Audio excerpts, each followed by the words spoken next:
department, one process at a time, with Jared Thatcher, Paula Rabo, and Lisa Maddox. Jared Thatcher has over 20 years of lean experience and has been with the Port of Seattle for 6 years. He previously consulted with organizations such as Nike, Mercy Corps, and Standard Insurance, and supported lean efforts at Daimler Trucks and Alaska Airlines, contributing to more than $100 million in cost savings. A lean author and consultant, Jared is also a frequent global conference speaker, corporate keynote speaker, and guest lecturer at universities. We are so lucky to have Jared at our conference. Paula Rabo brings more than 9 years of lean process improvement experience and has dedicated 31 years to the Port of Seattle. Way to go. Thank you for your service, Hala. Her lean journey began in the Central Procurement Office, where she initially worked on smaller projects and advanced to leading highly complex initiatives with significant impact across the organization. While these projects did not generate immediate monetary savings, they achieved substantial process time reductions that are expected to deliver long-term value through labor cost efficiencies and faster service delivery. And last but not least, Lisa Maddox has over 5 years of lean experience and has been with the Port of Seattle for 4 years. She previously facilitated reporting operations during the merger and acquisition with Vitamin Shoppe and Super Supplements, and holds over 25 supporting lean purchasing efforts in the private sector, including REI and Macy's. So now, without further ado, I'll turn it over to you, Jared, Hala, and Lisa. Thank you. All right.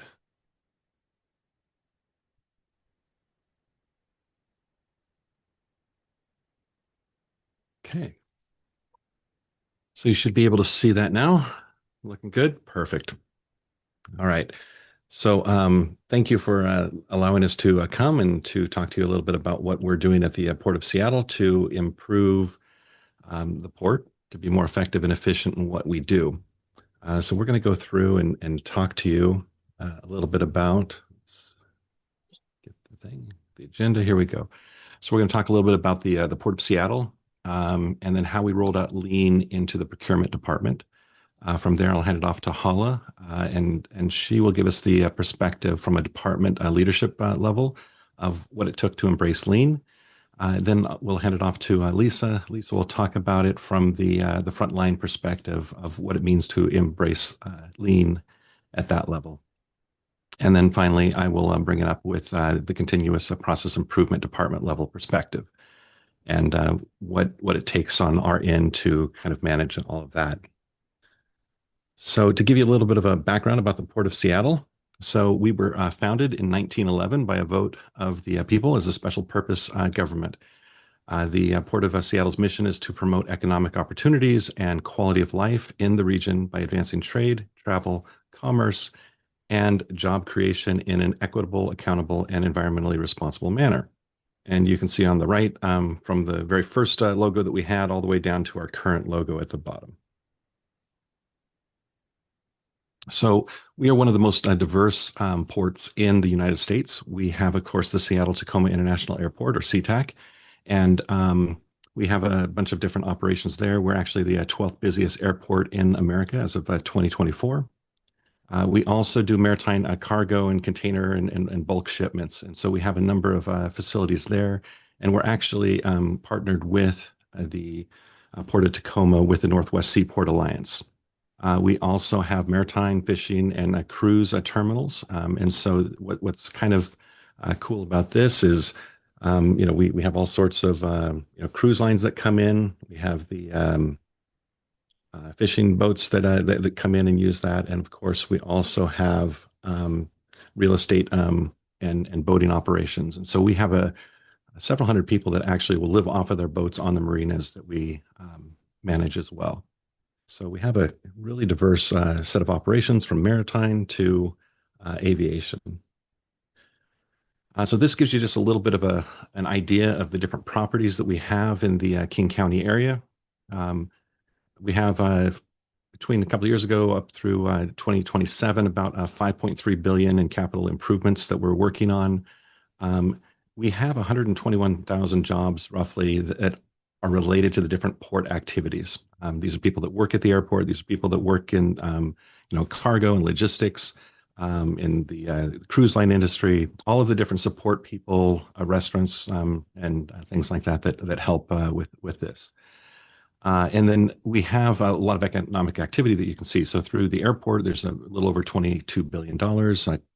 Commercial fishing has just over almost $1.5 billion that's spent there.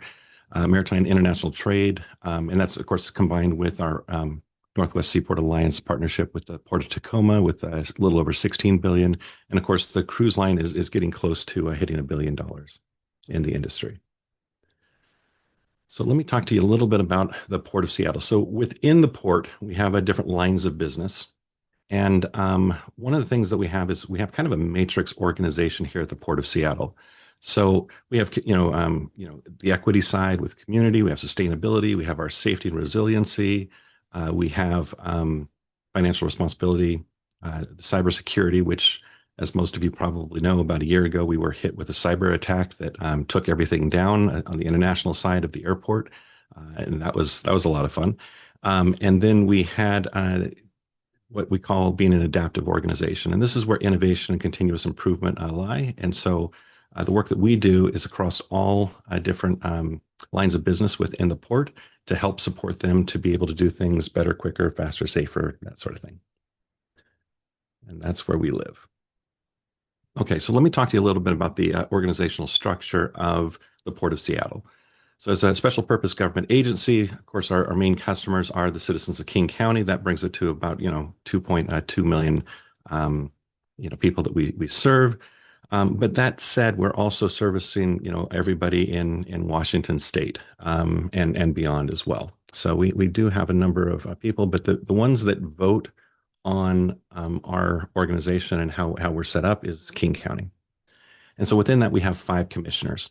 And those commissioners then, work with the executive director. And so Steve Metrick is our executive director.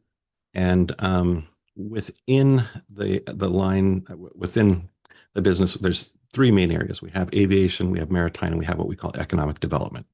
And so each one of those is known as our line of business. And to support that, we have a number of different things which we call kind of the corporate side of the business. That's external relations, legal, finance, and IT. We have the Office of EDI, Equity, Diversity, and Inclusion. We have HR, and of course, labor relations. And then we also have the executive deputy director, and this everything under that kind of falls into what we call operations.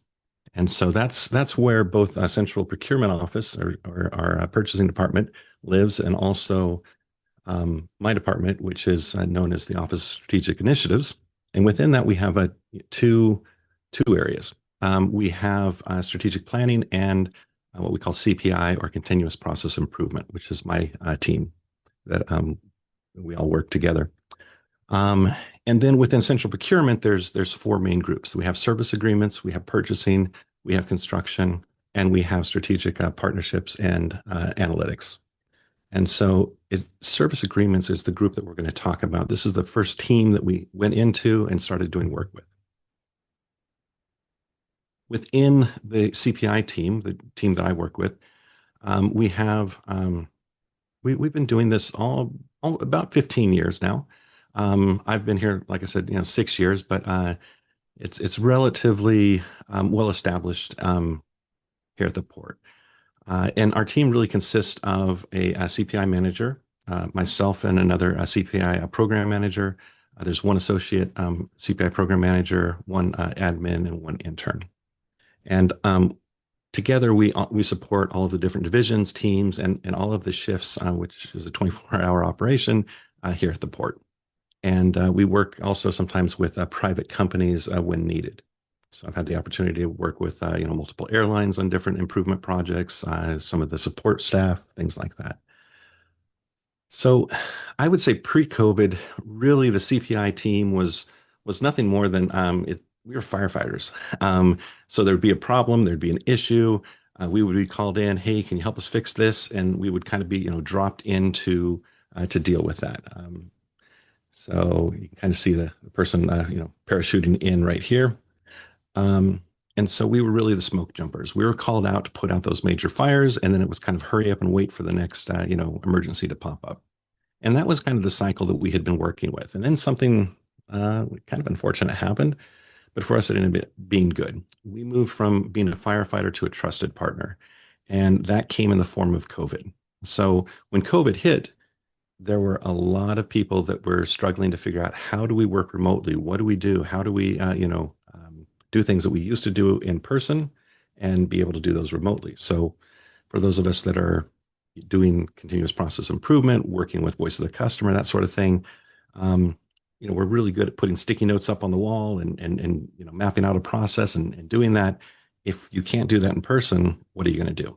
And we were able to figure that out within about a day and a half, and quickly adjust. And we were able to bring that knowledge to the rest of the port.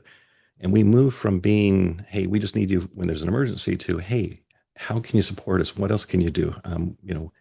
And that really started to make a difference within the port. And that's the one thing that I see is that COVID moved us from being that firefighter to being more of a strategic partner to help them to be able to do their jobs better. So, what is our strategy? Well, our strategy within CPI, or continuous process improvement, is to teach practical principles to allow people to take action for themselves. We don't want to be the firefighter. We don't want to be the one that everybody relies on. We want to teach them, give them the tools, give them the principles to be able to do that for themselves. Next, we also have those practical tools, 5S, A3s, those things that can help you to be able to organize your thoughts, be able to look for the root cause, and then really solve the problem at the core of the issue. And one of the things that we're doing is trying to develop those competencies within the organization first and then the teams. And so we're looking to spread throughout that entire org chart. We want to have what we call lean specialists in each of the departments. We want to have them to be able to help support the different teams. And so what we're looking for is them to be able to support improvement workshops themselves, with or without our help.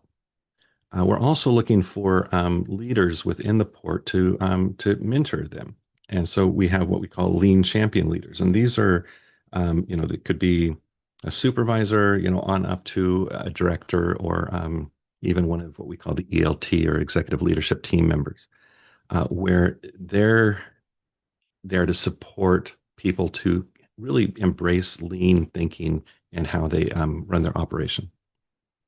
And then finally, we develop this lean thinking from improving the process as a whole to, well, I guess I could say this a little bit better. We want everybody to be able to figure out for themselves how to improve their processes. And we can go in there and we can do a giant, Kaizen event, do this big improvement workshop. But what we would rather have people do is get to the point where addressing an issue or a problem at the point of occurrence. So when they notice something is wrong, they fix that thing and they fix it right then.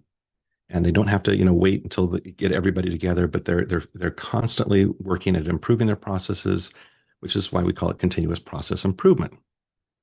We want people to improve over and over and over again.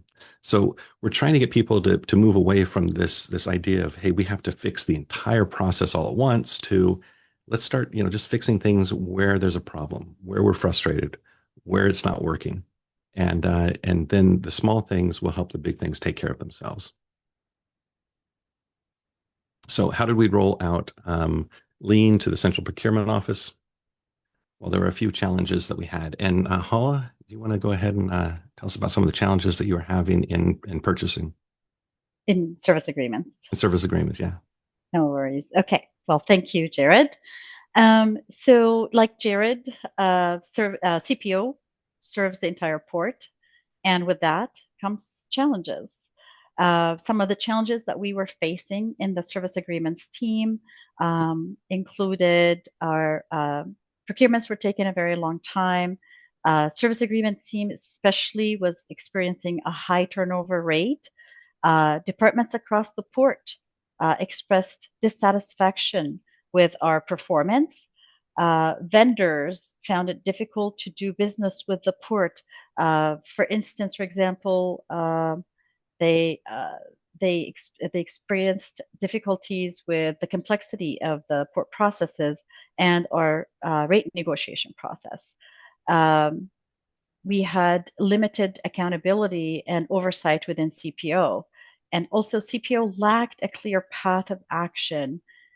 Another challenge that we had in CPO is that we only had one certified lean specialist in the service agreements team and only 4 total across CPO. With that, I'll turn it back to Jared. Thank you. So one of the things that we then ended up doing was we had an approach, and that approach was to first develop a strategy to prioritize which of the processes we needed to help the service agreement team to fix first. And so for that, the other team in our department, which is the strategic planning team, went ahead and did a bunch of voice of the customer, really dug in deep to understand what are the biggest hurdles and challenges that you're facing, which ones of these processes have the most impact on the port as a whole. And so with that, we prioritize those that have the biggest impact and are taking the longest time and are the most frustrating, and we did those first. And right now, we're actually on the tail end, finishing the last couple of projects that we had identified in that. And so with that list of prioritized plans, basically a Gantt chart of what we are going to do over the next 2.5 years, we started on that. And so the first thing we did is we established a weekly leadership team meeting with the director and the managers to make sure that we were going over that they understood what was coming down the path. I developed a flight path toolkit. So these were the different tools that we were going to use on our journey. We might not use all of the tools all of the time, but it was kind of like, the kind of, again, 80-20 rule. These are the 20% of tools we're going to use 80% of the time. And I created basically kind of a one-pager list of, here's what it is, here's how you do it, here's why you do it, and information about the tool so they could have it as a reference to refer back to. We started training lean specialists within the team, Lisa being one of those, and Hala having previously been that lean specialist. And then we supported ongoing improvement workshops, kind of tackling them one at a time. From those workshops, we developed and tracked the progress of the improvement action log that we had, what needed to get done, by when, by who. And then from that, we started validating the outcomes using our KPIs and voice of the customer feedback. And then, of course, we conduct regular check and adjust reviews on those processes. Again, the team now is starting to do those checks and adjust really at a point of occurrence. So if something in the process isn't working or is not hitting what we want them to hit, they're addressing that themselves without going through a big, huge improvement workshop again. So as I mentioned, these are some of the tools. We standardized the process. We have repeatable tools in the playbook that they can use over and over again. And it just made it really easy to have those as a resource. So this is some of the first one that we did. It was a voice of the customer on what we call Cat 3. Anything, and Holly, you're going to have to help me out with the actual dollar amount, but it's anything over $200,000, equal to $200,000 or more. So over $200,000 and $200,000 or more. And these are the type of comments that we were getting from the customers. This is what they were feeling. This is, you can see a lot of frustration, delay, it's slow. There's a lot of compliance issues. I'm guessing a lot. There's a lot of things. There's other good points in there. There's good training. There's, we love the CAs are fantastic. So there was some good things, but at the same time, a lot of frustration. A year after we did the improvement, these are the type of comments that we heard from, people that had gone through the new process. Still some opportunity for improvement, it needs some flexibility. There are some time constraints, but it's faster, it's quicker. We're delivering results, it's shorter. The pros, again, are fantastic. That didn't change. That's awesome. And the consultants are happier. They're available. A lot of really good things. Clear, duties, willingness to listen. A lot of really good things, and that's what we want to see. We want to see improvement, not just in the process and how fast it takes, but also in the experience of the customer itself. This is one of the voices of the customer. So this is, again, this is pre. In the pre, you can see with the Kano model there, we had a lot of different things that were kind of in that red zone of people are not happy with the results of what's happening. And then after, we saw a remarkable increase in the customer satisfaction of how people were feeling about the different services that they were getting from the process. So over the past 2.5 years, we've done a lot of work here. This is actually a couple months old, but I think we're now getting really close to about 50 workshops that we've run. We have right now 20 lean specialists throughout CPO with a commitment that everybody will go through the training here within the next year or two. We've had a little over 88 participants. Again, there have been a few more workshops since this was put together, so I'm not exactly sure of the exact number, but I would say within the by the end of the year, we'll probably be close to 100 different participants throughout the port, both actually within the port as well as without the port, our stakeholders. We established a procurement governance board. There was regional, agency benchmarking that we did at the very beginning. And that's one of the things that you can see is when we first started this process, we were, kind of about 7.5 months on average to go ahead and do a contract at that tier 3 level and the category 3. And now we're doing about 4.5 months, sometimes 5 months, but that kind of puts us in the top with the region. We had a lot of voice of the customer that you saw, a lot of frustration that has now moved to positive improvements that we're seeing.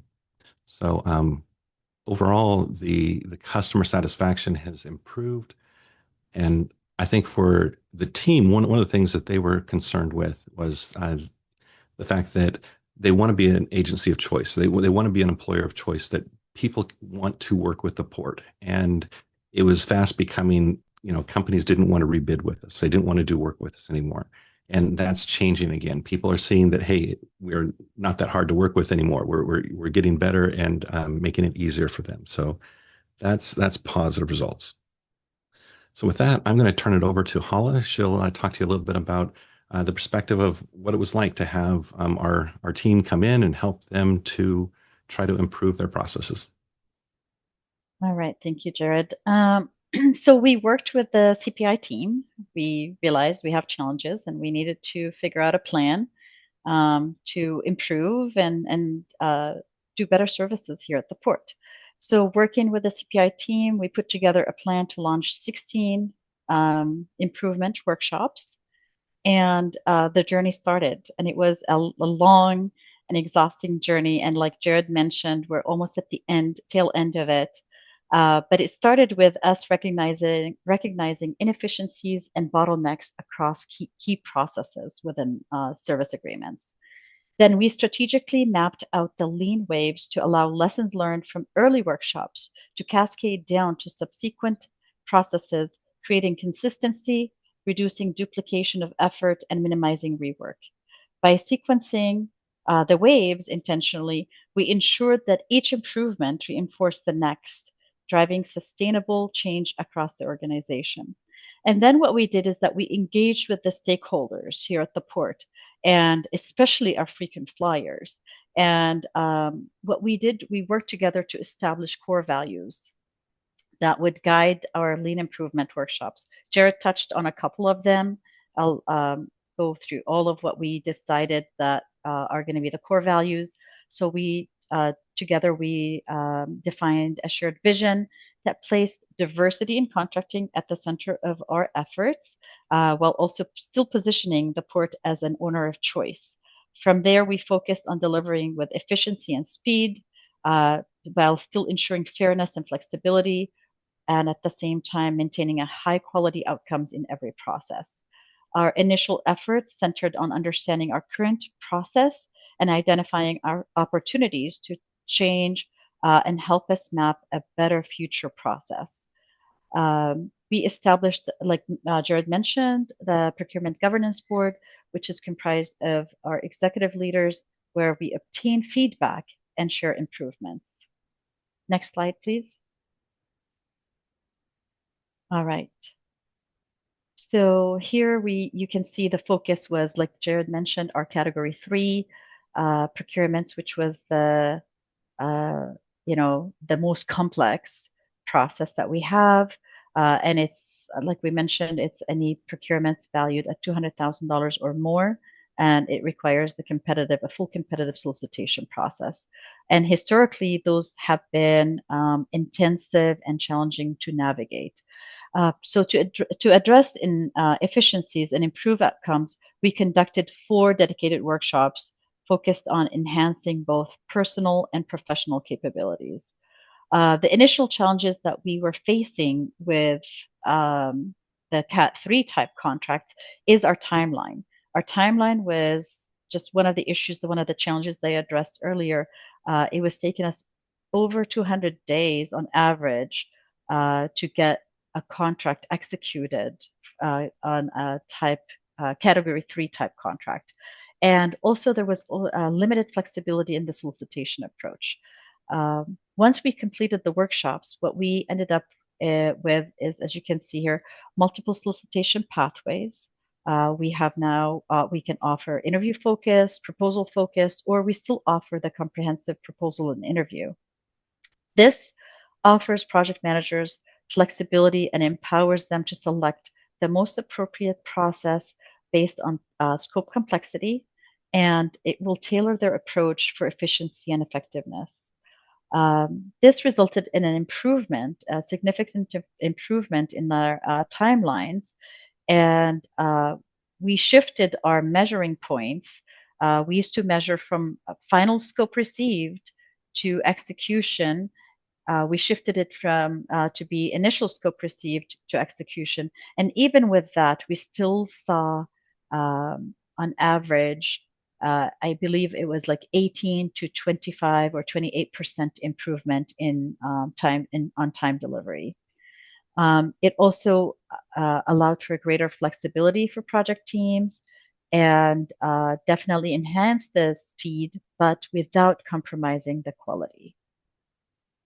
And as you can see, the timelines between personal and professional has improved drastically, especially with the different options that are available for our project managers, for the port project managers. Next slide, please. Excuse me. All right, so following the launch of our lean initiatives, which we launched in April of 2024, we, since then, in the 1-year span between April 2024 to April 2025, we executed 220 contracts, and we've been able to actually deliver at 84% on time.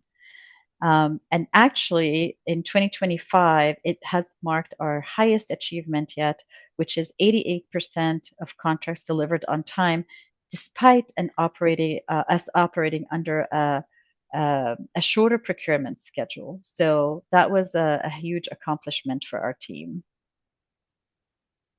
Now I'm going to walk you through the next slide, which is it shows the previous challenges and how we now, how do I say this? Like how the previous challenges now have been overcome. So as you can see, we have the before and after. So before we were taking a very long time. There you go. The average of improvement in on-time delivery has gone 18 to 28% shorter. So we're decreased the timeline for our procurements to deliver with a shorter schedule, 18 to 28% on average, less time than what we had before. The turnover issue that we had in our team was reduced, and we actually have a better work-life balance. We have the issues that we were having with the departments across the port not being happy or dissatisfied with CPO's performance. The workshops or the result of the workshops actually help us improve our relationships and our communications across the port. And we have a lot of good feedback from our internal and also external clients on them noting the improvements and the results of the improvements. And they actually feel it in the procurements that we are delivering with them. And most more than actually just the speed, that the communication between CPO's team and the rest of the port has improved drastically. We keep them in the loop. At least that's the feeling that they have now. For vendors that were having difficult time doing business with the port, they noticed that there is an improvement. We're still working on improving our processes, but they've at least experienced improvements in our rate negotiations. That is one of the issues that we had to work on and focus on during the workshops. The limited accountability and oversight, the establishment of the Procurement Governance Board for oversight was one of the results of those workshops. Then the lack of clear plan. We actually developed a very detailed plan of action for CPO service agreements. And like Jared mentioned, we went from 4, I believe, 4 across CPO of lean specialists to 20. And I'm sure by next year, majority of our CPO team will be lean certified. And then, Hala, you mentioned something yesterday to me about the ELT member. One of them came to you and told you something. Actually, reached out to our director, unsolicited feedback, and those are the best type of feedbacks that we can get. Where an ELT member, an executive leader, wanted to highlight the improvements that they noticed and in the procurement process within CPO service agreements. So that to us is speaks volumes basically to the amount of work that we've done with those workshops. Thanks for the reminder, Jared. Yeah. And with that, I believe I turn it to Lisa. Thank you, Hala. Appreciate that. Gosh, this whole process of the lean waves that we undertook a couple of years ago was pretty profound on multiple levels. A number of people on our team in service agreements, including myself, started with the Port of Seattle during COVID. So the majority of our work had been remote up to this point. We lacked the personal connection because we never saw each other in person. We were primarily working via Teams meetings with our direct team. And in some situations, we may not have worked together with some of the people in these groups on other projects previously at the port. So these lean efforts gave us a great opportunity to work together in person, get to know each other, pick apart the procurement process in detail, and to learn about contributions of all the stakeholders in a very detailed process. But we could also draw on our ability to work remotely still in smaller settings and take advantage of the team meetings when needed. So all of those efforts that happened way back when, not way back when, but with COVID, set us up for success with this format moving forward. And no matter how much detail there was to tackle, we were committed to going through it together. And it's just a big giant onion with a lot of layers. And we used all the tools. We used, we identified swim lanes for the lean processes. We did the process mapping, as you can see in some of these photos that I'm sharing. We came up with lots of angry clouds about the parts of the process that were frustrating to each of us. We created pick charts to help identify priorities, and we identified some rapid improvements. Next slide, please. We created action logs, which enabled us to really dig into these improvements, dig into the details, and put our plans into action. This was the work that lent itself very well to remote working and Teams meetings. Everyone had a voice and was involved in the implementation of these plans. And once we started getting the pieces implemented, we started to get feedback as we went along. Our communication improved with our team members and our counterparts, our stakeholders, while also our delivery improved. And we started learning more about what was and wasn't working with this new process, which brings me to the next slide of check and adjust. If you don't mind switching to the next slide. The whole plan, do, check and adjust format was big. Look at how much time dedicated to plan. We spent so many hours in rooms together and in Teams meetings and whatnot, just laying down the groundwork for this. When it came to the doing and the checking, the 30, 60, 90-day check-ins, that piece didn't fully align with the magnitude of the lean waves that we did. But we did realize some of the changes could be addressed quickly by an update here and there. And some of the things required a pilot due to the scale of impact. And then we had the cyber security disruption in August of 2024. We're all about pivoting, right? We had to pivot through COVID. We did this, we're pivoting again. We started another lean wave while we were going through that disruption. So we were able to keep moving forward while we also were figuring out how to rebuild internal processes to move us through recovery in this time. So we had some more check and adjust. We had more work. We had more contracts coming up. We did have a pause on our Cat 3s for a couple of months while we went through this, but then those started flowing in. We had internal movement on the team. We had life events. We built in this process very aggressive schedules to be about 40% faster than in the past to execute from, like Hella said, from initial scope to execution. 40% faster was super aggressive. And that was set up for the perfect scenario. This is what rate looks like. Over the time, we've seen our results April 2024 through 2025. And part of that did include that disruption period. Our deliveries improved on average, 18 to 28%, 25% average in that time period, which 25% faster is significant. Like Jared said, we're looking at 4.5 months roughly that we're being able to execute these things. And that includes scheduling challenges that just pop up in real life, like meetings and conferences and PTO and all of that stuff.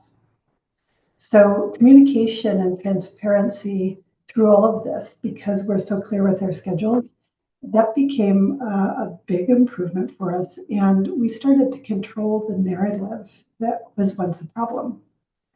Next slide, please. So this just kind of sums up the scenario of the work we were doing and the ways we were doing this work. We had the in-person physical,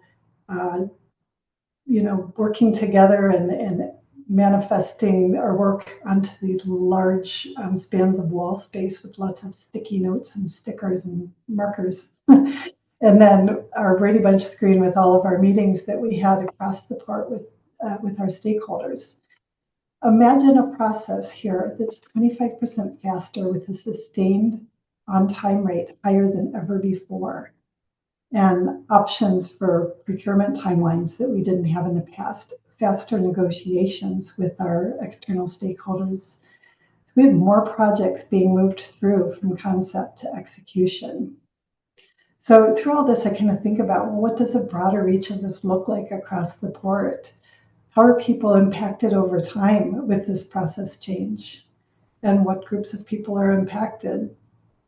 Does the process improvement end here, or does it expand into other phases, impacting other work groups?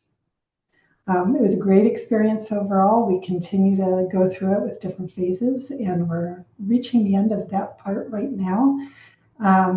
And at this point, thank you. That's what I have. I'm going to turn it back over to Jared. Thank you. In fact, you can see on the wall there, that's probably about 40, 45 feet long. We had one process map that actually went probably about another 10 feet past that clock on one of the workshops that we did. So a lot of long processes, and we found a lot of ways to streamline that process.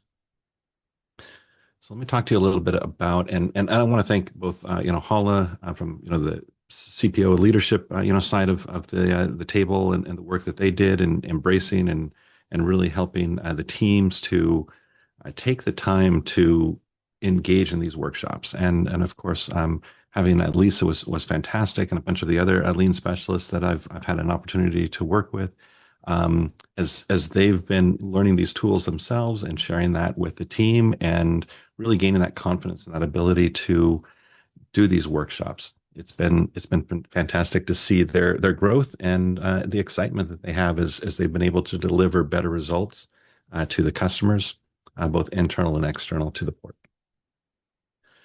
So as I mentioned, we had our thing. We started off with service agreements. The cool thing is we are now just expanding into handle all of the different teams within the Central Procurement Office. So those are starting right now with purchasing group. In fact, I just did a kind of a policy workshop today where we're going through and we're updating some of the policies, some of which haven't been updated for 25, 30 years. And we're making sure that everything is aligned so that when we go in to adjust the processes themselves, we have a policy that aligns with what is actually current, what's happening. And the work in construction is just started. We just went to the Procurement Governance Board here just a little while ago and presented the plan that strategic planning had put together to help them go through that process as well. And then in the strategic partnership and analytics team, one of my former colleagues, Mandela Thomas, he is the manager, the director there, and he's working and helping their team to do a lot of improvement projects as well. Okay. So let's talk about some of the lessons we learned. One of which is to really, you have to create transparency. You have to let people know what's happening so that they don't feel like things are being done to them. So you have to make everything, fully transparent. Here's where you go to, see what's going on. And so the team, CPO, they in service agreement, they set up a SharePoint site that was specifically for this so that everybody on the team, everybody that was customers of theirs, our different stakeholders could go in there and they could see, okay, what's the next project we're working on? What's the charter? What are, the voice of the customer saying? We had everything that was available.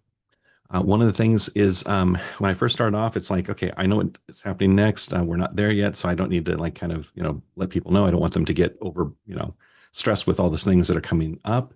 And what I found was them not knowing what was coming up actually stressed them out more. So you want to over communicate. You want to help everybody understand what's coming, and more importantly, what their role is going to be and what their time commitment is. So one of the things I did is I went back into the playbook and I actually put in, kind of timeline of how much time should this task take, so that it was very clear as to kind of a range of how much time should you be spending on this, so that, they would realize, this is only really an hour activity, or this is, something that we can finish within a week.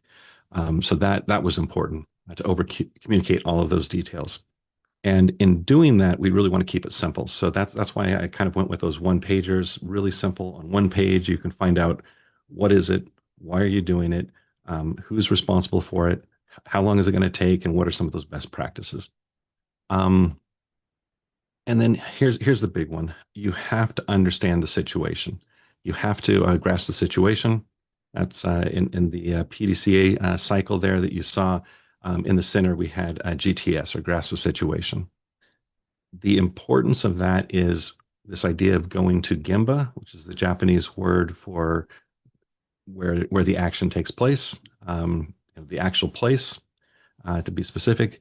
The idea is you have to go and see what people are doing. You have to understand, from their perspective, what's actually happening, so that you can really see what the issues are. And when you do that, you get a better feel for what's going on, and you can do a better job at helping them. Another one is establishing a baseline. So when we went in, there were metrics that they had, or that they had access to, but there was also things that were kind of a gap. They knew when the requisition started. They knew when the contract was signed. but sometimes they didn't really know the details unless they went in on an individual basis and tried to, work through notes to try to figure out, well, okay, when did this phase of the project start? When did this phase start? And so it was very difficult to get information about how long things were taking and how long things should take. And so one of the things that we did is we established baselines for the projects moving forward so that it was very clear how long each phase was taking. And we could benchmark that and be able to have numbers that we could use going forward in the future. And like I mentioned, getting buy-in from the front line, from the customers is super important. So we have done a number of workshops. In fact, we did one recently where, unfortunately, just because of timing and issues, a lot of people didn't show up to the workshop.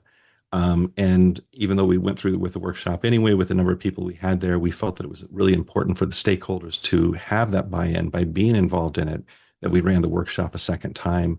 And I think we got even better results the second time around because we had more people engaged and interested in the outcome of what we were doing. So you need to make sure that you engage. There is kind of a caveat: how many people is too many, right? But from what I find, somewhere between, depending on the size of the project and how many people it impacts, usually we're having somewhere between 8 to maybe I think the biggest one we had was about 18 people.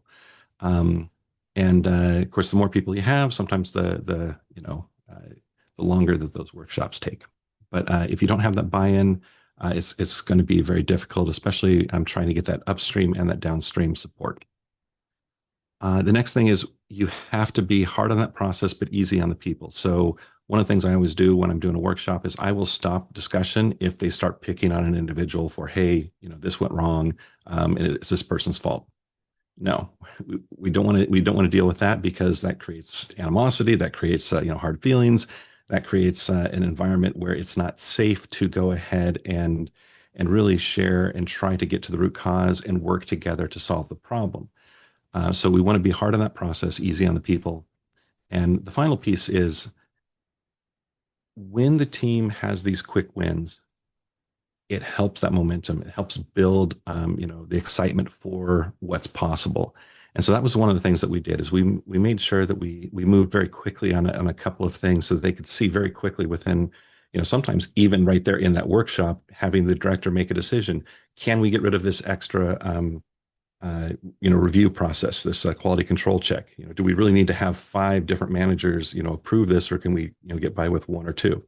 And being able to have that commitment and quick decision making really made a difference where people felt like there was energy and that things were happening, and it got the team behind it. So those are some of the big lessons learned. If we talk about the top tips, then it's really clarifying the client value. Begin to understand what value truly means to your clients, and this should guide every improvement effort that we do. And the idea is we want to reduce the waste in the process. And so we have to collaborate to reduce that waste.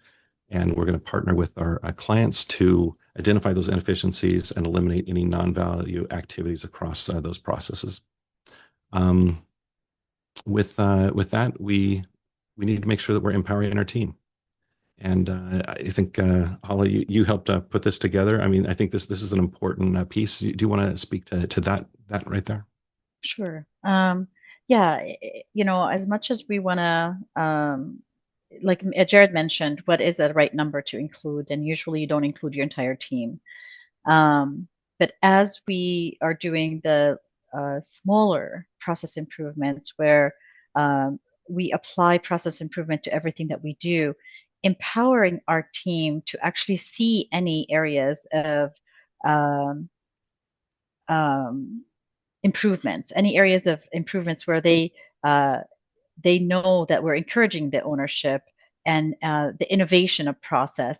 So, for instance, you come to an idea, you don't have to wait for a workshop, like Jared mentioned earlier. Just come up with an idea, propose the idea, and we'll move forward with it.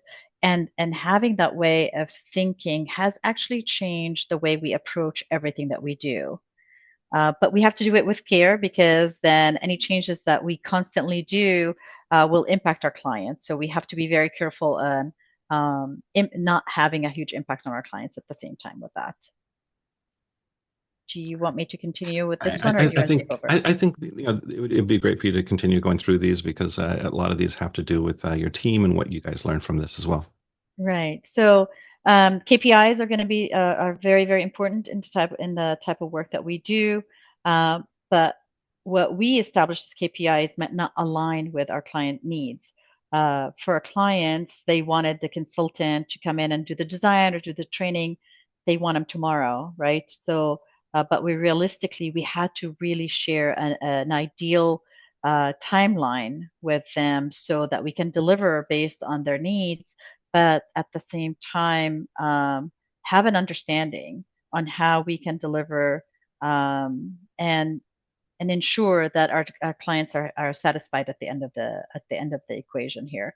The transparency in the communication is huge. Like I mentioned earlier, the biggest piece that actually we've noticing the most positive feedback, besides the fact that we're moving faster in delivering our procurements, is our communication. We communicate with our clients all the time. They can actually see all of our databases.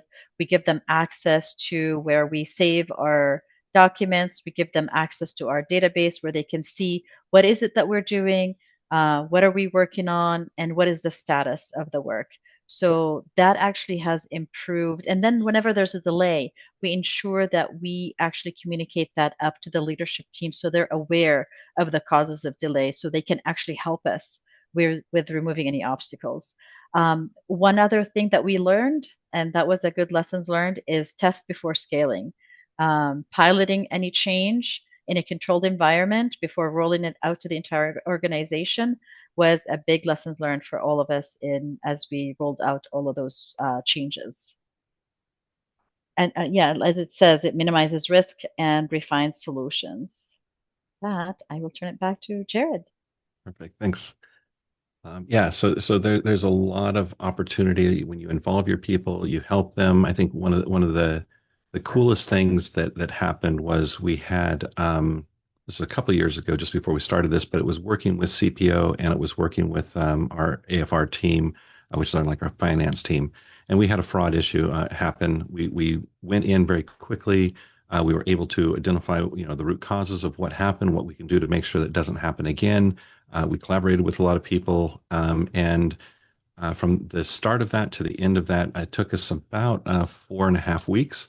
And one of the comments we heard is, "I didn't know that the port could move this fast," and it was fantastic. So when you use these tips, when you use these steps, some magic can happen. And that really brings us to the final point here, which is leveraging others. So government improvement has incredible possibilities, and we have the ability to collaborate because we're not in competition with each other. And so we can collaborate, we can share, we can reach out for help, and we can and should be able to achieve exponential improvement together. This is one of the things that I love about my Washington, or formerly Results Washington, is this ability to work together to have a great game. So when I first started 6 years ago working at the port, I think I'd been here less than a week, and all of a sudden it dawned on me. It's like, hey, when I worked at Alaska Airlines, or when I worked at Daimler Trucks, or when I was working with some other companies doing consulting work, I couldn't just reach out to the competitor and say, hey, what did you do to solve this, or have you solved this, or are you experiencing the same problems? If not, why not? It doesn't work that way. You have that competitive advantage. You don't want to share that.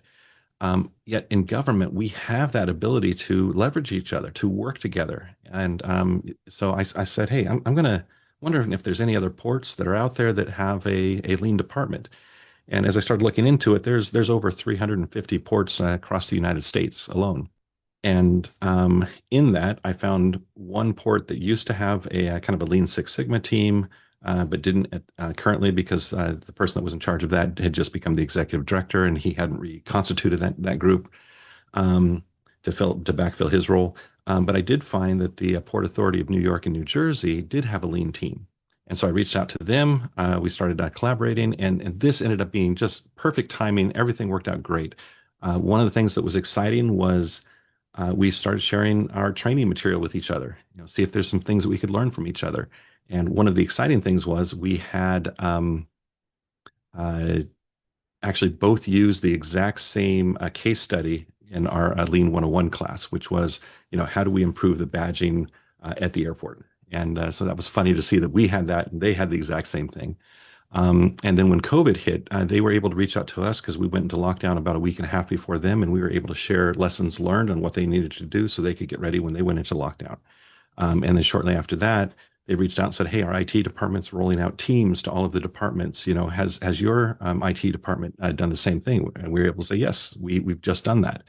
So we were able to share that information. It helped them to move quicker. It helped us to move quicker. I've had projects where I've reached out and they've put me in touch with some of their airports to find out what they've done. And so we have a lot of opportunity that we can do. And so let's not squander that. We've created a kind of a lean network that's local here in Washington. There's others that I belong to that are outside of this, more on the East Coast.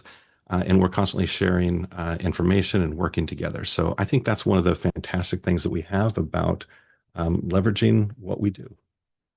And with that, we've got a minute or two for Q&A. Oh gosh, you have at least 12 really good questions in the Q&A, and we are at 3:57. So I'm going to share my screen here, and maybe we can talk about a couple of options. All right. So we are, everyone, going to have an after party here with these presenters and the Government Performance Consortium. And so if you're able to stay, if you asked a question and you're able to stay, we can try to field those questions in the after party we're going to have here. Otherwise, Jared and team, would you be willing to answer these questions offline and we can post them with our materials? Absolutely. Okay, so I've copied everybody's questions. I've got a nice Word document going, and we will make sure that these questions get answered and posted with all the other materials from this session so that you have those. So I want to thank everyone here for, sorry, I got to minimize some things. Okay. Okay. So thank you so much to you, Jared, Lisa, and Hala for bringing this amazing content to us today. Thank you all for attending this session and for attending our conference this year. Well, this is the end of the conference. Again, you're all invited to stick around for a follow-up session hosted by the Government Performance Consortium. Jared and his team have agreed to hang out and answer more questions, and so we'll start that in just a few moments. For those of you who would like to stay in the webinar, just stay on, no new links or anything. The Government Performance Consortium is a vibrant network of civic thinkers and government practitioners seeking to transform government from the inside out, cultivating healthier and more joyful workplaces where government systems can achieve better outcomes for our communities. Also, as we wrap this session up, please don't forget to take our survey. And just again, thank you so much to everybody who's participated and everybody who's attended to make this conference and our switch of direction really successful this year. We've had some great presentations.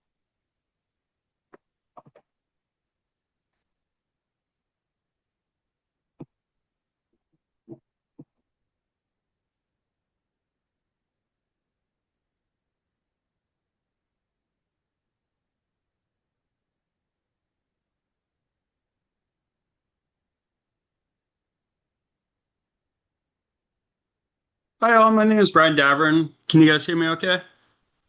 We can. Perfect. I will be moderating this session of Q&A for the presenters. Thank you so much, Jared, Lisa, and Hala for that presentation. Definitely awesome to see what you guys are doing at the port. Once again, my name is Brian Davern. I work at the City of Tacoma in our Innovation and Process Improvement team, running similar projects throughout the City of Tacoma, and am representing the GPC today to run this Q&A. So as Jeannie said, we have about 12 questions probably in her queue, and then I have a couple others. Do you want to kick one off there, Jeannie? Sure, absolutely. Let me find my document. Okay. So one of the questions was, are procurements centralized at the Port of Seattle? For example, all procurements are handled by a single team, or is it more decentralized? I work for an agency where procurement, grants, and loans are highly decentralized, and getting mutual agreement on goals and procedures is extremely difficult. Can you comment on how to address this challenge of decentralized authority? Port of Seattle, is the Port of Seattle similar? So we used to have what we called contract administrators across the port. For each department, they had their own contract administrator. And then CPO was the Central Procurement Office was established, I believe, 2008, 2009, where all of those folks were brought together under one umbrella. And the departments were created, construction, purchasing, and service agreements. And all of the procurements are completed within the Central Procurement Office now, including, you said grants, and what was the other one? Grants and loans are highly Yeah, decentralized. we don't do loans, we do grants. But yeah, so right now everything is within the Central Procurement Office. It makes it so much easier, and especially like Jared mentioned, the process improvements that we've completed, we're almost done with for service agreements. Right now, a lot of those process improvements, instead of restarting the wheel, recreating the wheel with the other departments that are starting within Central Procurement Office, they're going to be basically seeing what we've completed and see what they can adapt and use on their end as well. So it really helps us stay together. And also, one of the main things that our clients are constantly asking for is consistency. And how can you establish consistency if everybody is scattered throughout an agency instead of a one office?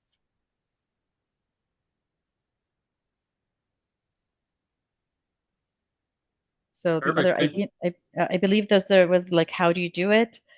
Uh, it's not easy. It's going to take a lot of people coming together from that agency to make that decision and create a central procurement office, kind of like the port. Perfect. Great. Thank you for that answer. Looking back at the entire process you guys went through, what was the first like small success that gave you confidence that this new approach would work going through the entire, setting up this whole program? I'll let CPO answer that. I think our, excuse me, it is small, but yet it set us on the track of getting things done, is bringing those major stakeholders, the frequent flyers, the most users of our processes and service agreements around one table and coming to an agreement on what is it that we wanted to tackle and coming together to put together a plan and especially establishing the core values. That was, I really like, that was the first thing that we did.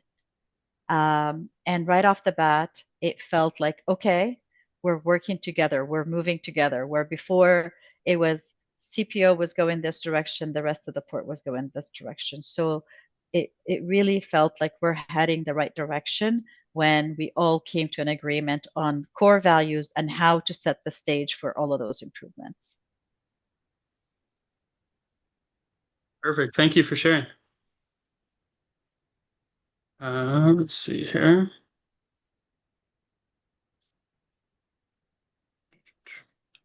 What was so you set up the team and we saw the government structure, the organizational structure.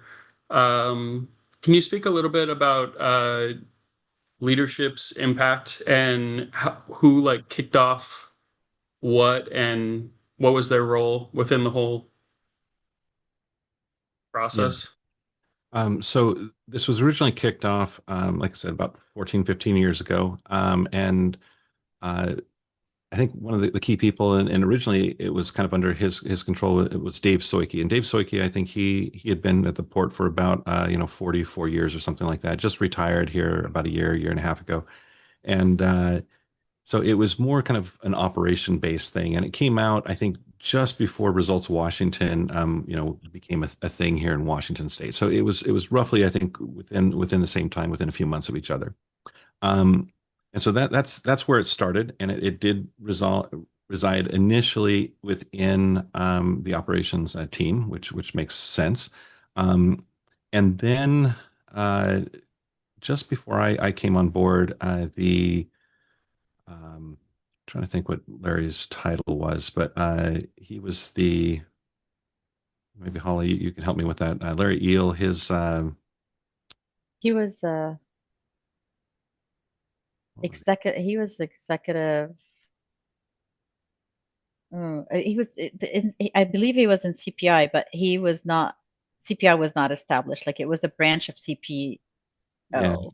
Um, and I'm totally spacing it at the moment, but he basically was the chief of staff. That's the word I'm looking for. So he's the chief of staff for the executive director, and he wanted a little bit more responsibility when the director of the CPI team left the port.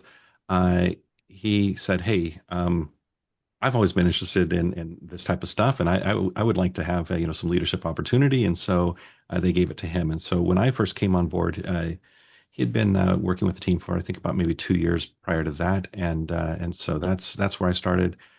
Just after COVID, he went off to take another job, and then we ended up going back to where it originated with, which was with Dave Soike.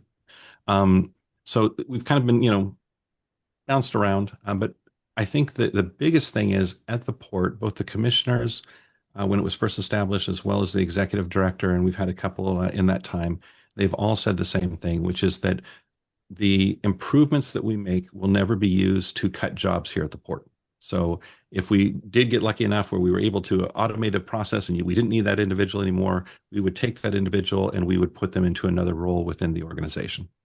And having that type of commitment really um, is powerful because I've been in organizations where that wasn't always the case, and it it kind of works against you because people don't want to share the information because they're afraid that they're going to lose a job or that their friend is going to lose a job, and so that they actually work against it, even though they say they're working for it.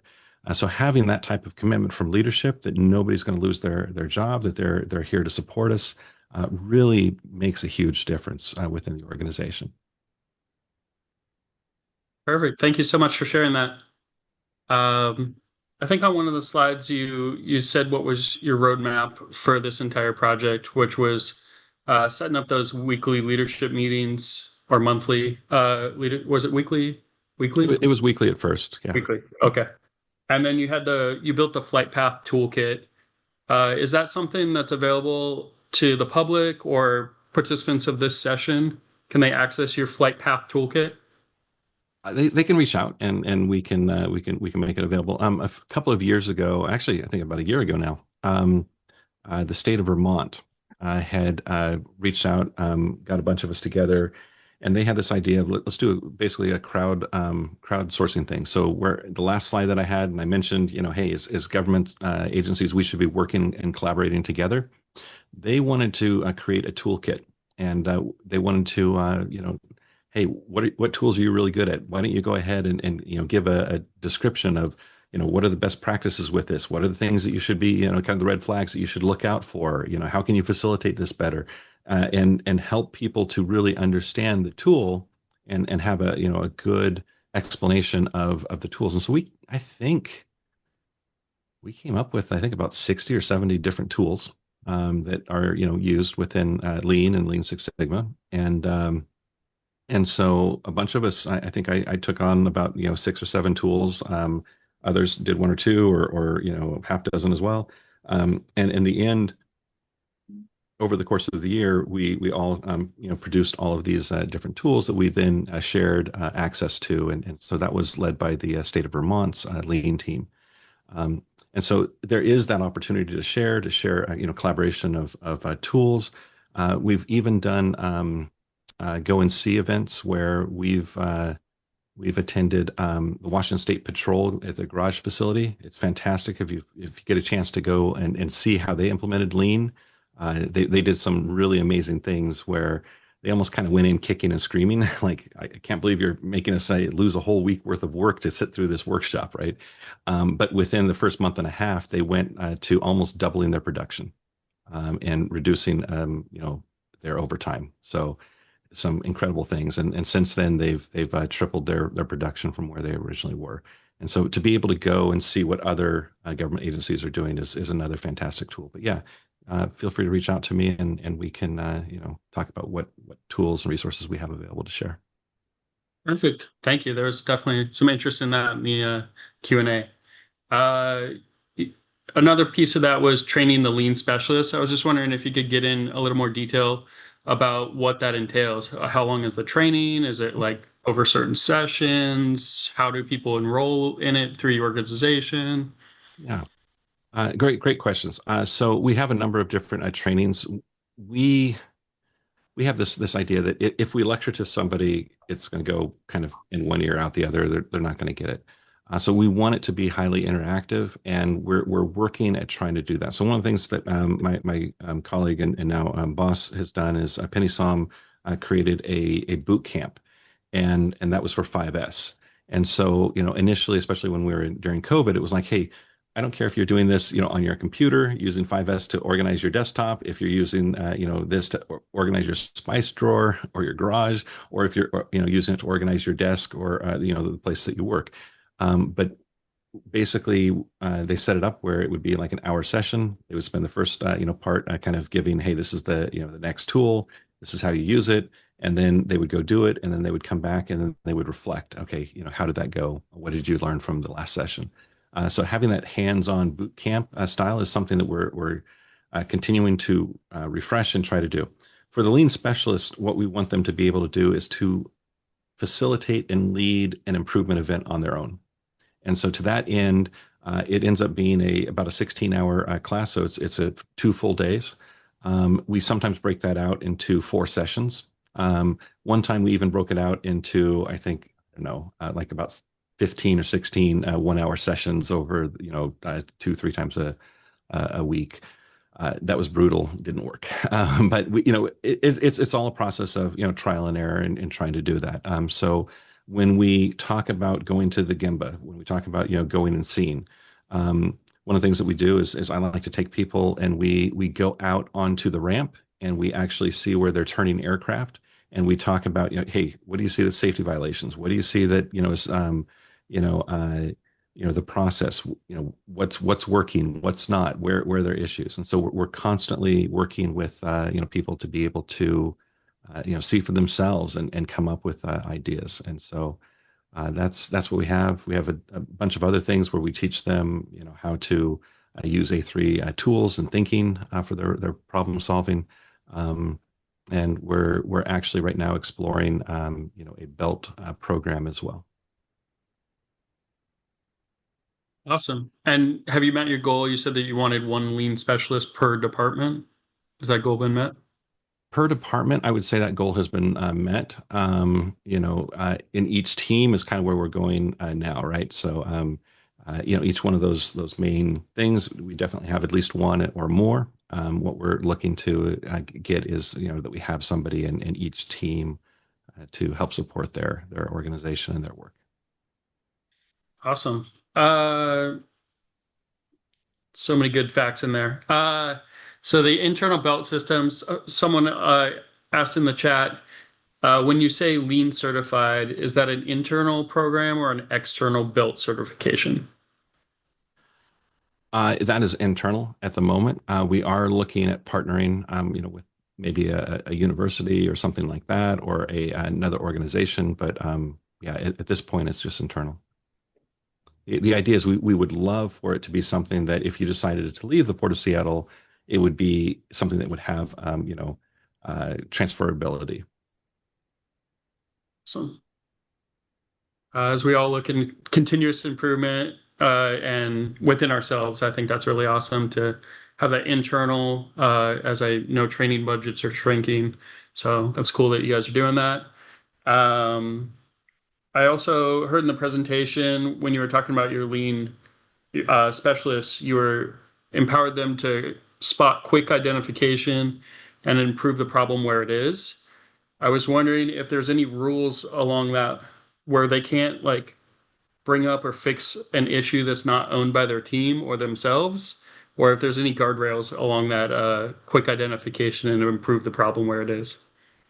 Yeah, so we have what we call the inspiration station. It's basically the SharePoint where anybody can go, they can log in ideas, and then we will help field that and either take that on from our team that will run the idea, or help them to see that idea into fruition.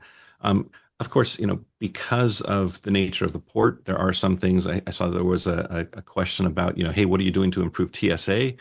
TSA is not the Port of Seattle. We unfortunately cannot do anything for that. We did do some things to improve the line and how people get into the lines and stuff like that to make that a little bit better. In fact, interesting side note, we were actually out doing a Gemba walk out on the airport, looking at the lines, and while we were there, one of the traveling public dropped dead, had a heart attack, and had died right there. So we're watching this happen live, and the paramedics come and they're jumping over the stanchions, and they get there and they brought him back to life. So it's not every day that you can go out to Gemba, see somebody die, and come back to life. But that's part of the magic of going to Gemba and really understanding things. Anyone that is traveling, we do have a new checkpoint that is down on the baggage claim, just opposite the international arrivals at the far south end. Little secret, nobody's at that one. So wherever all the others will have a couple hundred people in line, there'll be like maybe 5, 10 people in front of you on the other line. So just if you don't have the uh, some of those fast pass options, that's one that you can use. We also have the reserve your spot. We do.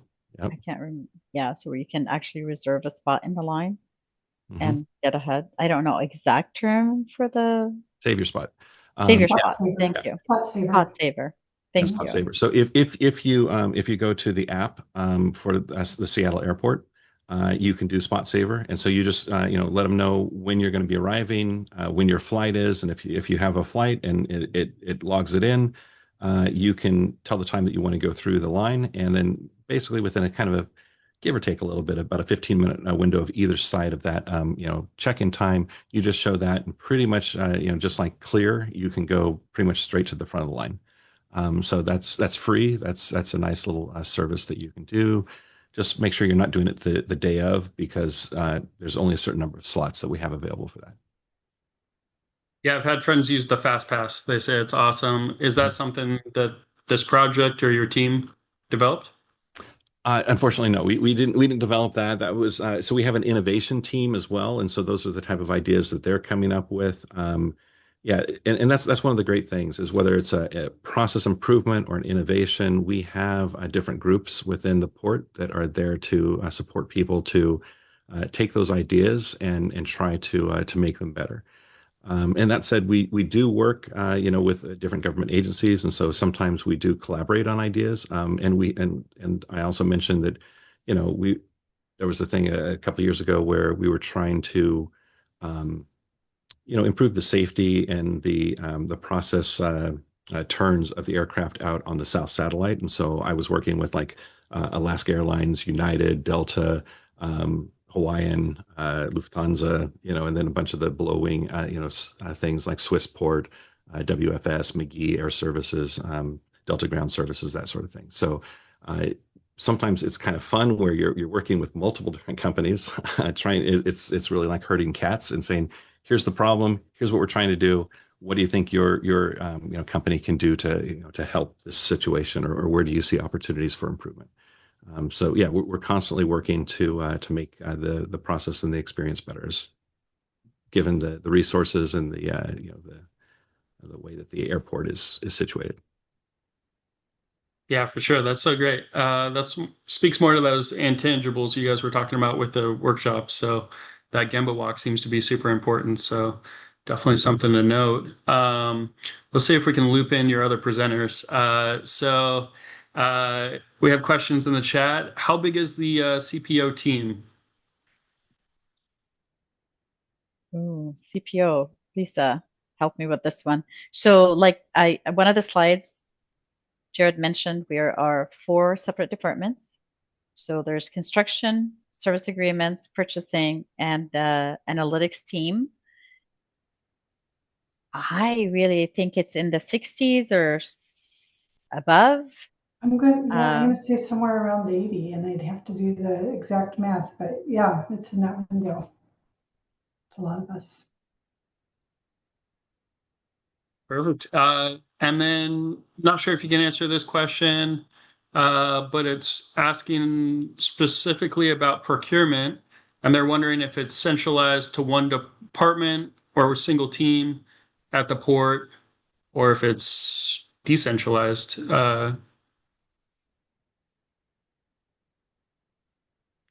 We're centralized, so it's centralized within CPO. But it's like I said, it's 3 teams that do procurements, and the 4th team in CPO supports those 3 teams in reporting and data.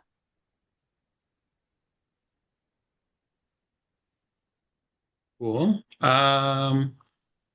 And then CPI is centralized, correct, Jared? So does that really help with this effort of to be centralized versus decentralized? Yeah, I mean, the ideal state would be we don't need to exist, right? Because everybody's, doing it, they understand the tools, and everyone's running it. The reality is, as long as there's government, there's probably always going to be a need for, government efficiency. So that's the good news, I guess, for me is, we have a job for life. The challenge really is, how do we work with all the different departments? How do we help them to, because, and this is the challenge, not just in government, but in the private sector as well. I've got my day job. I have the things I've got to get done, and sometimes you're so busy working on them that you don't, or at least it feels like you don't have time to learn about how to do process improvement. I kind of link it to if you're running, and you're in a car and you have to get down the road, and all 4 of your tires are flat. You can't go much more, you can't go much faster than about 2 miles an hour, or the tires will come off the rim and then you'll really be in trouble, right? And I come along with, 4 tires and I say, hey, can you stop the car for a second? Let me show you how to, replace the first tire. That'll take us about, 15 minutes. And then you can replace the other 3 tires on your own, and you can, then start going down the road at, 60 miles an hour. And sometimes the answer we get is, no, we're too busy. We don't have time to stop. And other times, they do some quick math and go, oh, wait, so if we stop, we can be done, maybe 10 minutes before the end of the hour. And at 60 miles an hour, we're going to, be down the road like six miles, further, or 4 miles down the road further than we would have if we had just continued to go. And then every hour after that will be 60 miles versus 2 miles. And that's really where the magic happens, when people realize that, hey, if I learn these tools, if I take the time, if I apply them, and especially where we get them to that point of occurrence where they're seeing the problems at the time and then they're fixing that right then, that's really where the magic starts to happen. So it's sometimes a challenge, but yeah, being centralized, being able to help people is critical to the success of what we're looking to achieve here at the port. And we have the accurate number of our procurement office. It's in the 60s. So Sophie, Lisa wants to increase the number. Hopeful. Hopeful. Yes, why not? That's great. Thank you so much for the accurate information. Let's see. Karen asks, back to an earlier question, Jared, that she can't find information online or in the presentation on how to contact your office to get that toolkit. Is it possible to put something in the chat or share it out? Yeah, and I can even update the presentation for them to put that up there. But let's see, is the chat open? I think the chat is. I'll put my. Cool. Let's see. Let's talk about, let's go back to the beginning, then we'll go to the end. So you mentioned that there is from the offset, some strategic values, mission, vision, values going on. How was that? How was that created? And then also, how was it enforced like throughout the projects? How did you always bring it up in a kickoff, or was it on the wall, or how did you make sure you were living by that? Yeah. So that was actually one of the very first initiative that we had, was really deciding what type of procurement process were we going to engage in. And so part of that was coming up with, well, what do we value here at the port? What do we want to achieve when we're doing the procurements? And so that's where we came up with those values. That's where we came up with what we're trying to achieve. What are the goals and aspirations? And that helped us to then frame which procurement model we were going to use. And so once we had that procurement model, then we could go after improving the different procurements. Because if we decided to go with one model, then we would have to change our processes. If we stuck with the current model, then we already had a process, and we could start to refine it. So that's really where that came from. Um, Hala, I don't think we went. I mean, we brought it up from time to time when we first started. I wouldn't say that we shared those uh, goals and aspirations all the time, but um, that is something that this internal stakeholders do care about, and so we're mindful of that as we're trying to make the processes better, make sure that we are an employer of choice, making sure that we are responsive to the needs of the customer, the internal the requesting departments, and that sort of thing. Yeah. And as we were managing new lean efforts, instead of just keeping this or constantly reminding our clients of our core values, what we did is that anytime we saw that there's going to be veering off of the values, we took that time to remind them that the values have been established from prior to launching the lean efforts, and we had to stay on that path.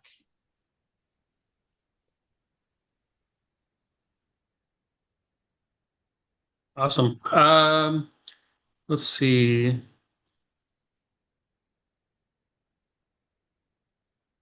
Let's see. Sorry, I just got stuck reading some chats there.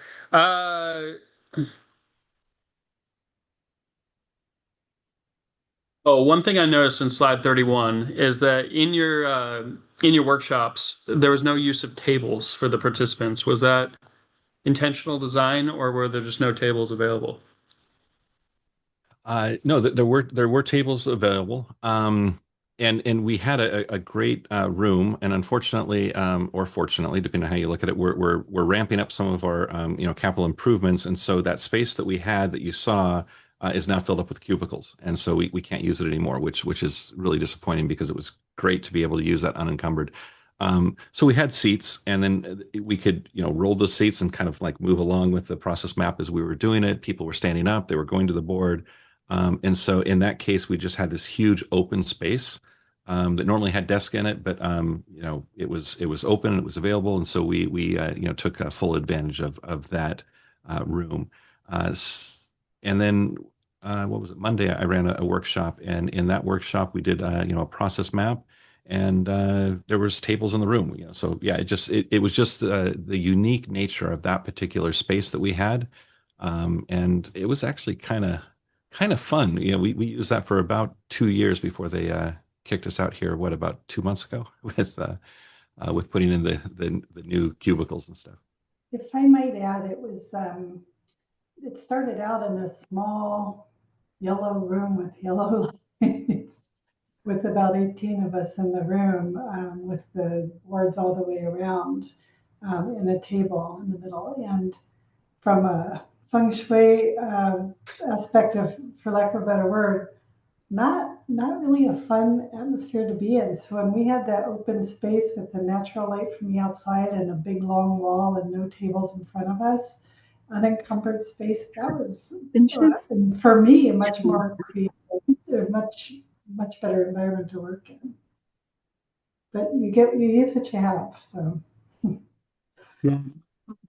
Full space with the windows and the big open room and thought it was interesting there's no tables because it just doesn't create any roadblocks and they can go up to the board and interact. So it Yeah. looked cool. And it's interesting, when COVID hit, um, we went into lockdown on a Wednesday. On Thursday, I had a workshop that I had been planning for about 3 months because it had a bunch of executives that were going to be there. And to get everybody's calendar to line, it was like, hey, this is the only time that we can do it, and that we're all available. So we had this half day workshop that we were going to run, and for about 3 seconds, I thought about like sharing my screen in Visio as we were doing the process mapping, and they were telling me where to do it, and then I'm like, oh, there's no way I'm going to do that. Um, and then I had another workshop on Friday, and in between uh, Wednesday and Friday, I figured out how to use Mural in order to do one of those workshops. And what was interesting is I realized that there is so much rework in the process that we do of putting the sticky notes up, right? So you go ahead, put the sticky notes up, and you take a picture of it, and you number them, or at least that was the process I started doing, because one of them would fall off, and hey, where does this go? So then you number them, you take the pictures, and then you get back. You have to then recreate that exact same thing, put it into like Visio or some other program. Half the time you can't read it, so then you're taking a picture of that, you're sending that out to everybody. Hey, who wrote this? What does it say? A lot of frustration, right? A lot of rework. I didn't even think of it as rework. I thought of it, that's the process. And the funny thing is, this is the work I do. And it was just like, this is the process that was shown to me. This is the process I do. When COVID happened and we started using Mural, the great thing was we're putting up the sticky notes in real time.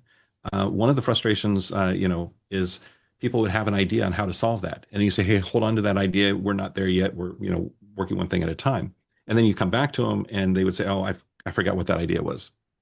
But in Mural, you can go ahead and you can attach a comment to it, to that sticky note. And so, hey, this is, this issue happened, 5 times last month. Or, hey, I think the root cause is this thing.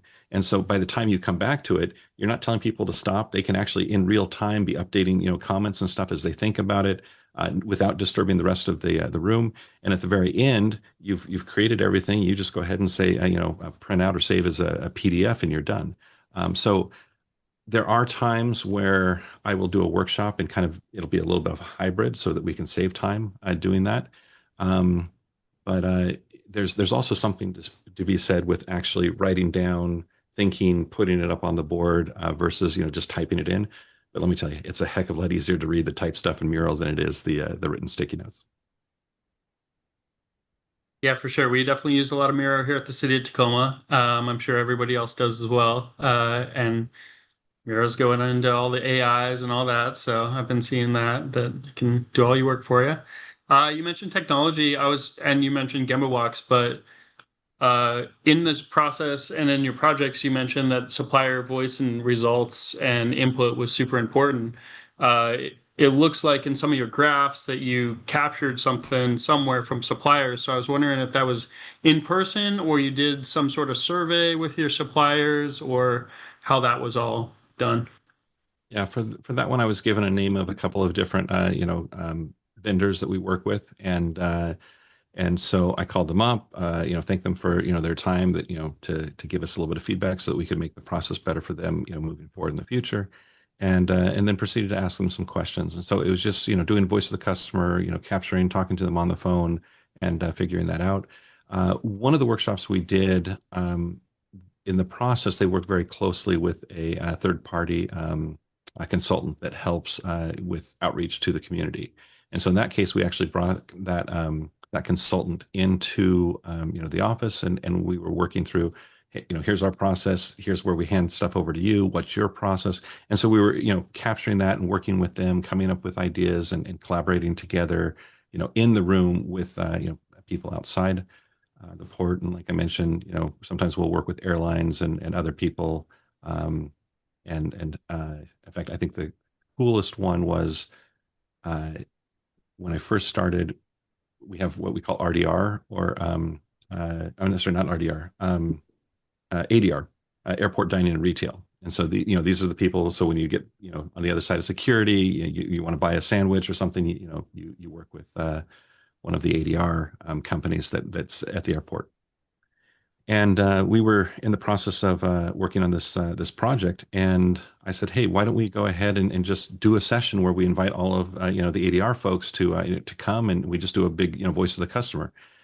And we we let them know that we were going to be doing this session, and we had people flying in not just from all over the country, but from all over the world to this session, because no other airline had ever, or airport rather, had ever asked for their opinion on what's it like to do business, what's it like to to move into a space and to do that. And they had so many frustrations, and it was like somebody was finally listening to them.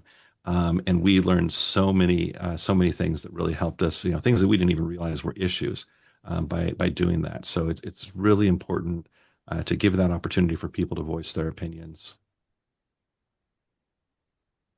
Yeah, that's great. A little bit on metrics. Some people are asking, how do you establish the baseline metrics without going through a massive like capital outlay or significant staff time? So where did you guys start with the metrics? I saw there was like contracts and time and things like that. How big a lift was that? And was it just pulling out some different key metrics within the systems already used? Yeah. So, Holland and Lisa, you can chime in on this one, but for me, when I work with the team, especially if it's office related and it's non-production, they don't necessarily have a lot of things that they track. They don't necessarily know how long it takes. They don't know what the tack time is. That because it's office work, right? So they may not know how many of these things they process. They just know they have to get it done, and they're it's hurry up and get it done and move on to the next thing.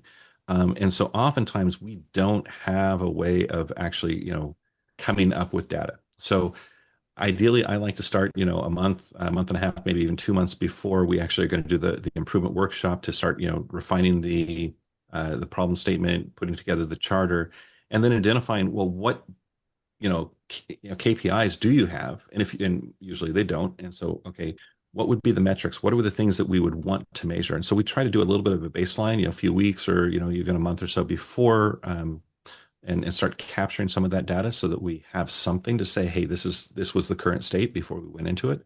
Um, and like I mentioned, when we first started, they had some data in terms of, hey, this is when the requisition was first issued, and this is when the contract was signed. So we had the total time that it took to do a project or a contract. But we didn't have the individual information necessarily. At least it wasn't easy to gather that, and so it took us a while to get some of that information. But um, that's one of the things that when you get into it, you just start working and saying, what would help us to be more efficient? What would help us to be able to know where we are, what we're doing, and be able to track that. That would help us to improve our performance, and then figure out a way to capture that data. Paula, from your perspective as a manager, what type of things, you know, were you looking for when we started this process? I think for us, it was capturing what we had and using the tools that we had. At least I believe within service agreements, our use of our database in our contractor database helped us understand a starting point, help us understand where we were, even though, again, one of the issues that one of the lessons learned was value or understanding KPIs, right? So for us, we thought we're doing well, we're doing good. We don't understand what the problem is. Um, Prior to getting together with our clients and understanding that you might be delivering within a certain schedule, but that schedule does not align with what we believe you should be delivering with. So our first of all, with measurement points, right? So we were measuring from when we received final scope to contract execution. Our internal clients were measuring from sending us the initial scope, initial raw scope to execution. So we had to change the measuring points. So that was not included in our initial data. Um, but I believe the best thing that helped us actually understand how to measure the future offers that, or the future options that we created, is the maps. When we mapped up the future processes for the different options that we provided, and we removed all the waste, and we discussed all the angry clouds, and we cleaned up the process, created templates, created guidance documents, updated our SOPs to ensure clarity. We were able to measure each process, and now we actually use those KPIs in performance. So, each one of our procurement officers understands that as they receive a requisition, the clock starts, and when it starts, and how much time they have based on the option that they come up with their project manager.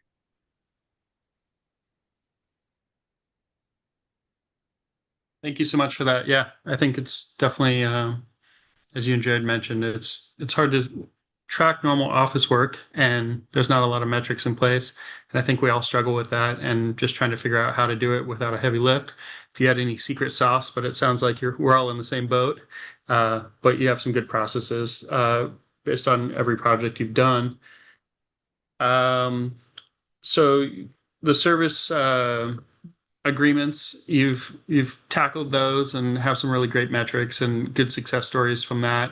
As you move into your other departments like purchasing and construction, how do you what are a couple of things that your learned lessons that you're now going to carry forward to that and say, and start instead of doing the slug of the whole startup, what would you tell them, like as you're onboarding them, to really just start hitting the ground running?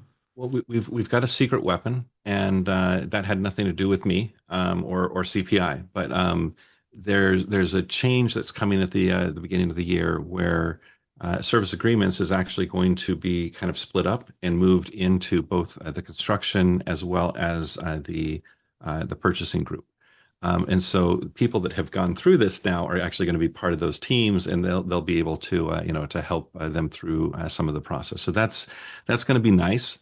It's also, I think little on the scary side is things kind of get divided up, and they're trying to figure out who goes where and all of that. But Hala, to your point, or to your perspective, what do you see as some of the things that will help purchasing and construction?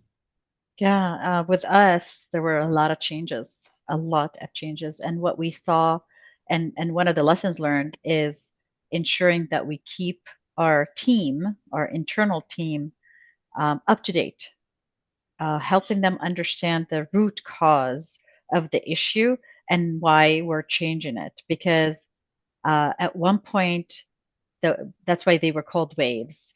One wave ends and one wave started. We barely had enough time to breathe and digest the information that resulted from this wave to move to the next one. So one of the things that, if anything, for the purchasing and the construction team, or the future design and construction, and Lisa, help me with the other name, please. Design and construction and goods and services. Goods and services. Yeah. For those two teams, I believe the best approach is to ensure that the team that goes into the workshops comes back and reports back to the team that did not, to the team members that did not go to the workshops. Keep them in the loop, keep them informed, help them understand what was discussed, what issues the clients brought up. Because KPIs, for instance, when we had to reduce the timeline, it was a huge reduction, and all of a sudden we have to deliver so much faster. The process still the same, right? The steps might have been reduced, but the process still the same. So that was a struggle. And what we discovered is that the more we got the team members informed, the better the outcome was, the more buy-in we got. So that was one. And then the other lesson that we actually learned is, between the waves, take time to breathe, take time to relax and rest from the previous wave before you launch the next wave. So if anything, we're going to share with those two teams are going to be those two lessons learned. Anything, Lisa? Anything else? Yeah, no, I think those are really good points. I had a thought and it just kind of, as I unmuted it, disappeared. Sorry. But yeah, I just think that the pieces, if we cannot reinvent the wheel in some cases and use what we just did and apply it in something else that might be coming up, let's do that. And we did that between our waves. And it's like we had the learnings from Cat 3 that we were able to initiate and put into action that we were able to apply to Cat 2s or the smaller procurements or even service directives amendments. Some of those processes you can take pieces of that and apply it elsewhere. So wherever you can find those time saving ideas, do it. Great tips. Let's open it up to the participants in the room. If you have anything, go ahead and throw it in the Q&A for our last little bit of time here. And let's see.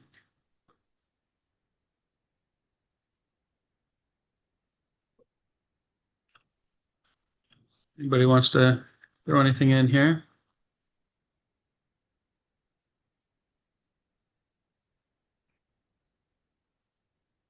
Would there be anything to change if you started over with another one? I mean, you have those lessons learned, but anything, if someone was just spinning up a continuous improvement program or going out to work with a customer. Yeah, I don't know that we would change anything. I think it apart from there was a little confusion in that even though we're part of the same department, which is the Office of Strategic Initiatives, uh, this strategic planning group did not reach out to us to say, hey, how long do you guys need to do these waves, you know? And so they came up with something, and one of the things that they did is they thought, hey, we can do concurrently the two biggest projects because they need to be done right away, and do them concurrently. And it was like, yeah, I guess we can, but that's really a heavy lift. And so I think if we would have changed something, it would have been we would have gone ahead and we would have run one, and that probably would have been the Cat 3 professional services first, and then the Cat 3 personal services, or vice versa. But we ended up doing both of those at the same time, and that was crazy as we were trying to figure out how to do that. But through the course of doing that, we did figure out, hey, we need to have this cadence of as we're kind of finishing up one, we're while that's finishing up, we're working on the charter, getting all of that set up, figuring out and doing the kickoff meeting so that as soon as that's done, we have a short little break and then we start in with the next one. And so we did find kind of that nice thing. So I think we kind of it almost felt like a tidal wave at first. When you say Lisa and yeah, they're shaking their head, yep. But then it felt a little bit better where it was just kind of, one wave after another. Every once in a while, we'd have a little bit of a break where we would start to do one because the customers said that, hey, we really want this fixed. But by the time we got into that, some things that we had done on some of the other waves are like, well, this is actually fixed now. We don't need that one. So we had a little bit of breather there. There was one wave that we ended up canceling because we had addressed it on some other stuff and it was no longer important to them. So yeah, that was I think probably the biggest lesson learned. The other one is making sure that you take the time to follow up with all of the people. Just because you send out an invite doesn't necessarily mean they're going to show up. And we show up at this workshop, and everybody from CPO is there, and we had one other person, and then I ended up filling in as a person that had previously done a contract with CPO, and so we had like two people that were like the internal customers, and it we did the best we could with two people, where we needed about five or six more. So we ended up redoing that one, and so that was a lesson learned on my part that I should have been reaching out to all of the people and making sure that they were going to be there, even though a lot of them said they would be, they just didn't show. So that was a little frustrating. I'm about to lose my headset, but I wanted to say real quick to that. I think if somebody's going to start this up, one of the big things up front ask a ton of questions from your clients to really understand what do they need, what's nice to have, but what do they really need. And I think I'm not going to be able to talk for a minute, so I'm going to say. Thank you so much for your time, Lisa. And that point, we had just two more questions here in the chat. So one from Shannon. You had one session where you had no shows. I'm not sure if that's the one you just mentioned, Jared. How did you change your approach on engagement? Did you seek more leader support to prioritize or rules of engagement? Is that one you just mentioned? Yeah, it is. We had a brief conversation like, is this enough to go forward? We did decide, hey, we've got the time, if nothing else, we can definitely map out the process and come up with from, the CPO perspective, some things to go after and improve, which they did. So when we were able to then, get the stakeholders to commit and to show up and to do that, we already had a lot of stuff already, kind of, done and out of the way, which was nice.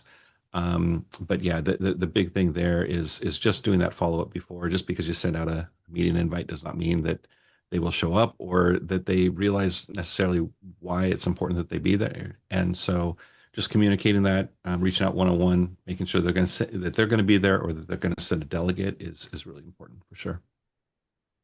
Yeah, definitely good to mention. Thanks for that. I run into issue with if I'm using a Teams room, I put a Teams link and then it says in person, but they just skip right over that and they just show up on Teams and I'm like, I thought you were in person. So definitely good to note the technology and work from home versus in-person woes of trying to schedule a workshop.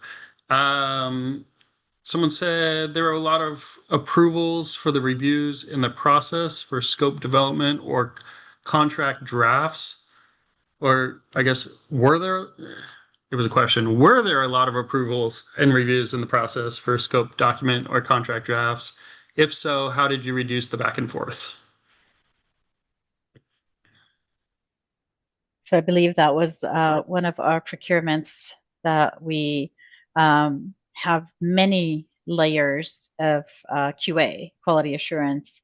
It goes from the managing procurement officer that's managing the procurement to their supervisor, to our assistant director, to legal, to back to us with any changes, and it goes back up. So in the process improvement, we were able to remove two of those layers.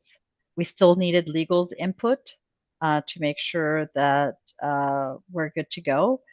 But having those conversations, having everybody in the room, the most recent one that we just did this week for one of our two more to go for service agreements, but this last Monday, we came together and, for instance, low risk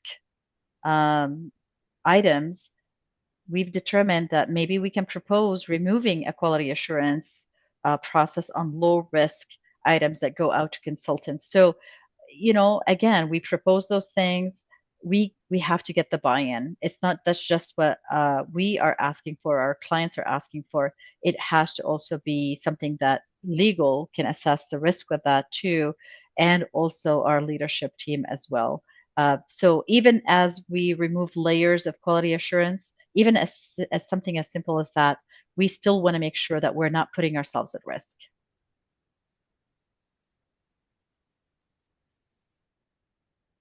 We are just about time. So are there any, from the presenters here, are there any final thoughts? I want to give you a chance to speak if you need to. Anything we didn't cover that you want to share? Not that we didn't cover, but really what I did, I wasn't able to do this without CPO. I mean, CPO really did the heavy lifting. They got into it. I was just there to kind of help them answer some questions and sometimes challenge them a little bit about whether something was good or not. It was great. We're seeing some of the leaders go ahead and say, "Oh, great! Now that you've come up with this, how can you reduce the process by 50%?" And they're like, "What? We just came up with this." And so having those challenging questions, asking those, but CPO did a fantastic job, and they they really dug in. They got behind it. And I think one of the things that we saw, and maybe we didn't highlight this enough, but there was a high turnover in that group, and there was a very high turnover in that group. And I think since doing these improvements, we've seen the team has come together more. They have better morale. The turnover that they had is gone away. I don't think there's really been anybody that's uh, left. I mean, we had one person, but that was kind of they wanted to go kind of explore the world and do some things, so that was cool. But it wasn't because it was so egregious, working there anymore. There's opportunity for improvement always, but CPO has been fantastic. The work that Hala, Lisa, Carol, Josephine, everybody that is on the team has just done some amazing things. Sophia, who's now the director of CPO, we couldn't have done it without them. And that's really the piece is it's nothing that I'm going to do as the CPI guy. I'm there to help them and to facilitate and help them to be successful. They know their processes. You know, I'm not going to come up with the ideas. They know what needs to be done. They just have to be empowered to be able to say, hey, is it okay for me to change this? I've always wanted to change it. And that's where the magic starts to happen is when they have that engagement and they have that ability to try things new and to do those rollouts and see, is this working? Do we need to continue doing this or should we stop and maybe, pivot to something else? But I want to give a big thank you to CPO because we couldn't, have done this without them. And I'm glad they trusted me enough to work with me and put up with my idiosyncrasies and everything else. So thank you both. It was a partnership, so same goes the other way around. We couldn't have done it without CPI, but now we have the bug and everything that we do, even in your personal life, you look at process improvement. So once you have that bug, it's impossible to get rid of it. So we approach everything that we do with the value added principle in any of the processes that we apply.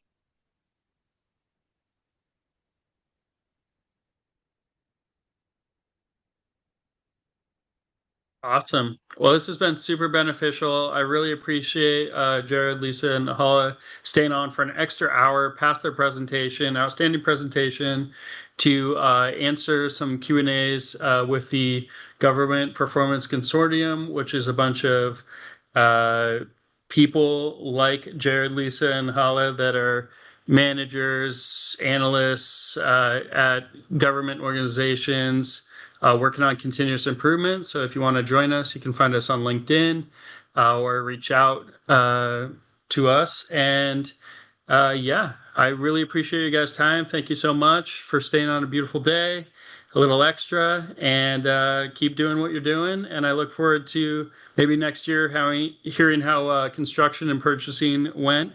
And yeah, keep rocking. Thank you. Thanks so much Thanks, for everybody. having us. Appreciate it.